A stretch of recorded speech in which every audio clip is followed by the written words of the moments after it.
we should look at what is a ghost.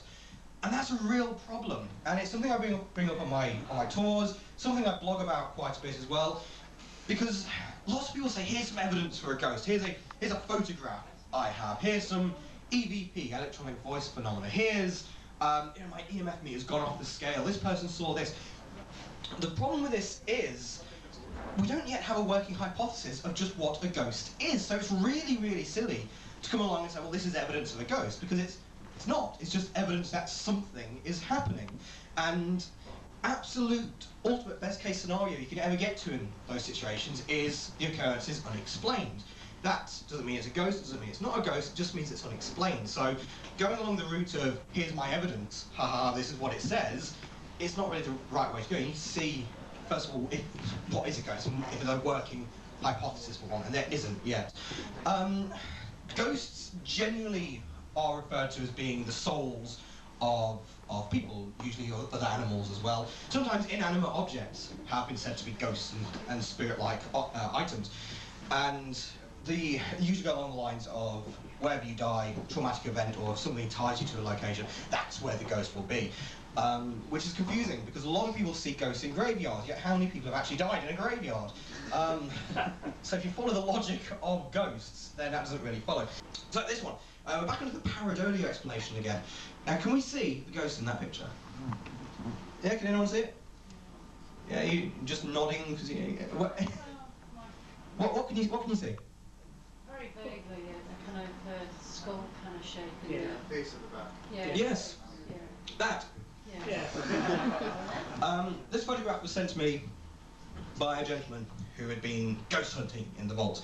And he sent me this photograph and said, no, there's a face there, ooh, you can't explain it. Well, I went through the rest of the photographs he sent me to see, well, whereabouts is this, what does it look like, is there anything that could explain it? So what we've got a dome, we've got a jaw, we've got a mouth, we've got a nose, we've got two eyes in the distance. So I went through it and looking at piece by piece. So first of all, we have the dome of the head.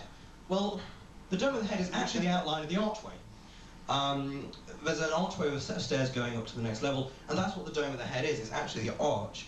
As for the lower part, well, that's the bottom bit of the archway. That's where the first step begins, and that's where the next steps are going up. Don't believe me? Have a look there.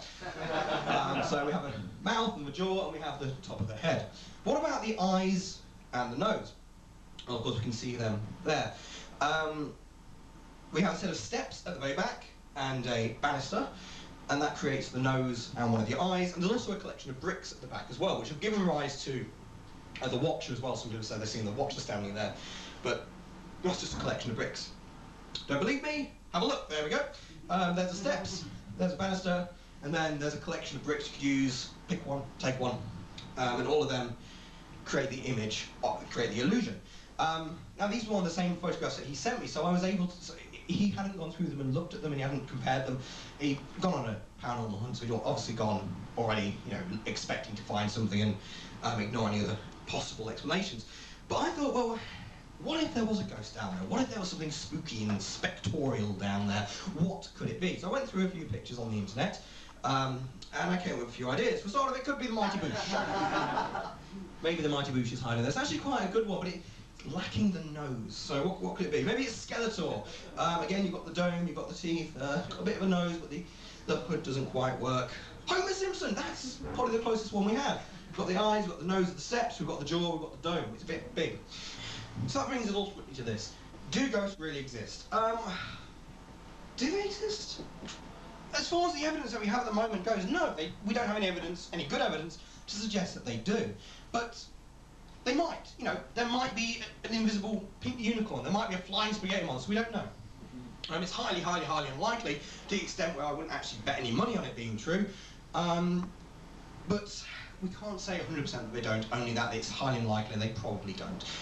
Because they might do, but they don't. So, does it matter? I suppose it depends who you're asking the question to, and how the response you'd get. If someone really, really believes in the ghost, if someone's lost Great Aunt Mabel and they're really missing her, and to them, yeah, it does matter. Because that's a member of their family, it's a loved one, someone they've lost. So to them, it does matter. And to me, as a skeptic, yeah, it matters as well, because if ghosts exist, how awesome is that? That's amazing. That completely rewrites so many laws of physics and science, and it changes our understanding of the world, it changes who we are, what we do, and yeah, it's absolutely amazing, so it does matter. And I always get really quite sick of the attack that, oh, well, we're just closed-minded, we don't want to believe, oh, it's really sad. It's like, no, if the evidence was there, it would be amazing, it would be fantastic.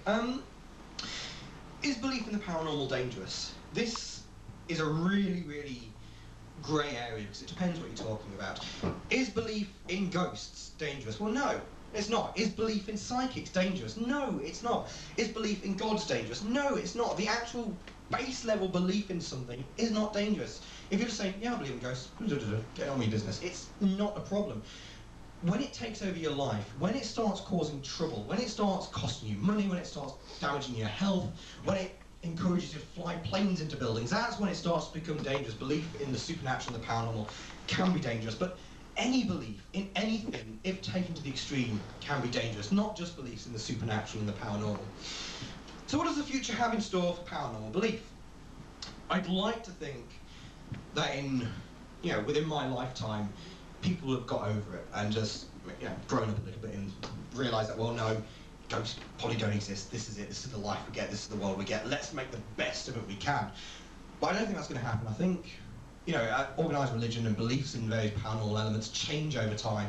And I think that will just continue to happen. I think there will continue to be groups of people who do believe in the really, really wacky and the strange and the supernatural and the paranormal. So I don't think it will entirely disappear. I think we're heading more towards a kind of a new agey type feel at the moment. Things like organised religions seem to be dipping, and a lot more people are just spiritual, whatever the fuck that means. So I think it will continue, and I think people will continue to believe, but people will change how they believe. If we look at ghosts from 150 years ago, it's completely different to ghosts of the 21st century. Now, ghosts can be fully formed, they can be in colour, they can interact, whereas ghosts 150 years ago appeared in white sheets with knots on their head because when people died, they'd wrap them in their bed sheets and tie knots at either end. So that's how ghosts used to be seen 150 years ago.